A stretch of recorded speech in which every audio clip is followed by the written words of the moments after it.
যে America Israel উদ্যোগে অংশগ্রহণ করছে, সীমালঙ্ঘন করছে।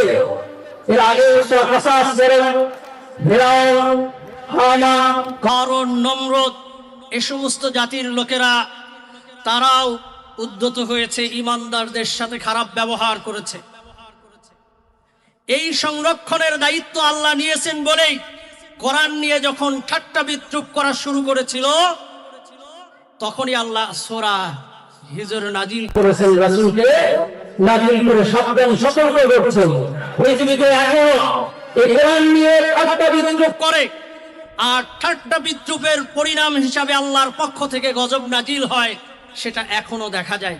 সম্মানিত সুধী, এই কোরআনের সাথে আমাদের আপনাদের শোষক নর্তকীরা, এরা তুরস্কের মারমারা নদীর উপকণ্ঠে কোরআন অবমাননা করার মতো যখন ধৃষ্টতা দেখিয়েছিল, তারা বলেছিল, ক্যাপ্টেনকে বলেছিল, কোরআন নিয়ে আসো মধ্যরাতের মিডনাইট ফেস্টিভ্যালে।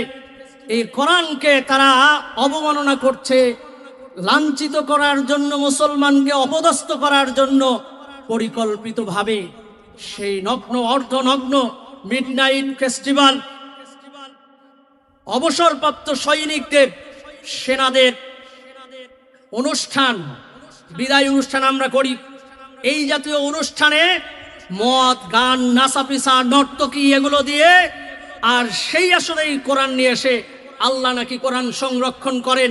কোরআনের পাতা ছিঁড়ে এই নগ্ন অর্ধনগ্ন মহিলাদের পায়ের নিচে খিলে যখন তারা আল্লাহর কোরআন বলে, আল্লাহ বলে কোরআন সংরক্ষণ করে, কই সংরক্ষণ করছেন? এই উদ্ধত আচরণ যখন করলে আল্লাহ রাব্বুল আলামিন আর সময় নেয়নি। রাত 3:10 সময় 62 মিটার উঁচু সেই নৌঘাটিটি এমন একটা জায়গায় তাদের অনুষ্ঠান হচ্ছে বিশাল, আল্লাহ এমন ভূমিকম্প দিলেন, একেবারে সব ধূলিসাৎ হয়ে গেল, সেখানে আর কোনো চিহ্ন নাই।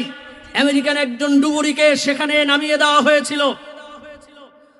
ডুবুরি ডুব দিয়ে মারমারা নদীর সেই নদীর ভূগর্ভে যখন গিয়েছে, যাওয়ার পরে দৃশ্য দেখেছে কারোর চেহারা সিগলের মতো, কুকুরের মতো, বিভৎস বানরের মতো, যে যেরকম অবস্থায় ছিল।